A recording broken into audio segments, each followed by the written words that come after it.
Point programme में एक बार फिर से आपका स्वागत है। आज हम बात करेंगे क्या है फ्लोर टेस्ट से संबंधित संवैधानिक प्रावधान। सबसे पहले जानते हैं ये चर्चा में क्यों है।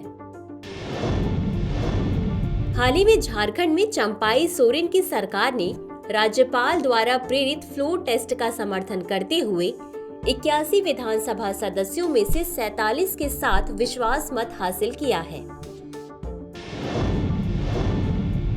चलिए अब जानते हैं फ्लोर टेस्ट क्या है। फ्लोर टेस्ट मुख्य रूप से यह जानने के लिए किया जाता है कि कार्यपालिका को विधायिका का विश्वास हासिल है या नहीं। यह एक संवैधानिक प्रणाली है जिसके तहत राज्यपाल द्वारा नियुक्त मुख्यमंत्री को राज्य की विधानसभा के पटल पर बहुमत सिद्ध करने के लिए कहा जा सकता है। फ्लोर टेस्ट विधानसभा में बहुमत का परीक्षण करने का एक साधन है। अगर राज्यपाल को मुख्यमंत्री के विरुद्ध कोई संदेह है तो राज्यपाल उसे सदन में बहुमत सिद्ध करने के लिए कह सकता है। संवैधानिक प्रावधान।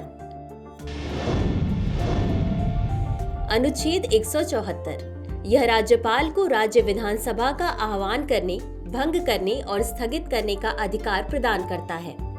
अनुच्छेद 174 की धारा 2 के खंड बी यह राज्यपाल को कैबिनेट की सहायता और सलाह पर विधानसभा को भंग करने की शक्ति प्रदान करता है, लेकिन यदि मुख्यमंत्री के बहुमत पर संदेह है तो विवेक का इस्तेमाल किया जा सकता है।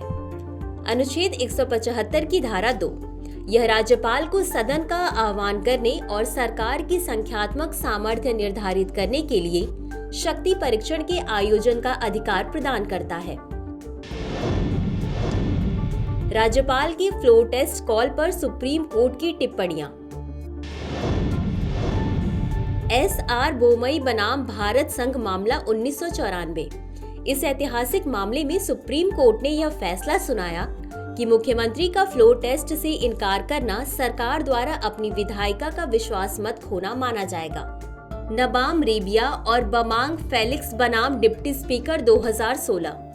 इस मामले में सुप्रीम कोर्ट ने इस बात पर जोर दिया कि सदन को बुलाने का अधिकार केवल राज्यपाल में निहित नहीं है। इसका प्रयोग मंत्रिपरिषद की सहायता और सलाह से किया जाना चाहिए।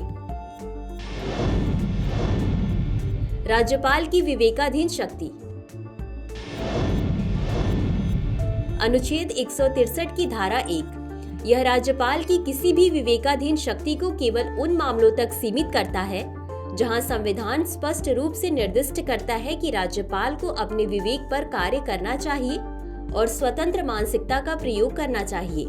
अनुच्छेद 174 राज्यपाल अपनी विवेकाधीन शक्ति का प्रयोग तब तक कर सकता है जब मुख्यमंत्री ने सदन का समर्थन खो दिया हो और उसके सामर्थ्य पर बहस चल रही हो। कई मौकों पर न्यायालयों ने यह भी स्पष्ट किया है कि जब सत्तारूढ़ दल का बहुमत प्रश्न में हो तो शीघ्र से शीघ्र फ्लोर टेस्ट आयोजित किया जाना चाहिए। तो चलिए देखते हैं आज के अभ्यास प्रश्न को। फ्लोर टेस्ट के संदर्भ में निम्नलिखित कथनों पर विचार कीजिए।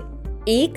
अनुच्छेद 174 राज्यपाल को राज्य विधानसभा का आह्वान करने, भंग करने और स्थगित करने का अधिकार प्रदान करता है। 2. अनुच्छेद 175 की धारा 2 राज्यपाल को सदन का आह्वान करने और सरकार की संख्यात्मक सामर्थ्य निर्धारित करने के लिए शक्ति परीक्षण के आयोजन का अधिकार प्रदान करता है। उपर्युक्त कथनों में से कौन सा या कौन से सही है या सही है? ए केवल 1, बी केवल 2, सी 1 और 2 दोनों, डी न तो 1 और न ही 2।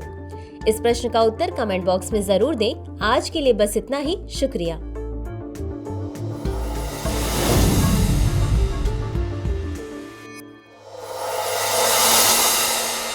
डियर व्यूअर्स, अपने एग्जाम की तैयारी को और बेहतर करने के लिए हमारे चैनल को लाइक, शेयर और सब्सक्राइब करना न भूलें।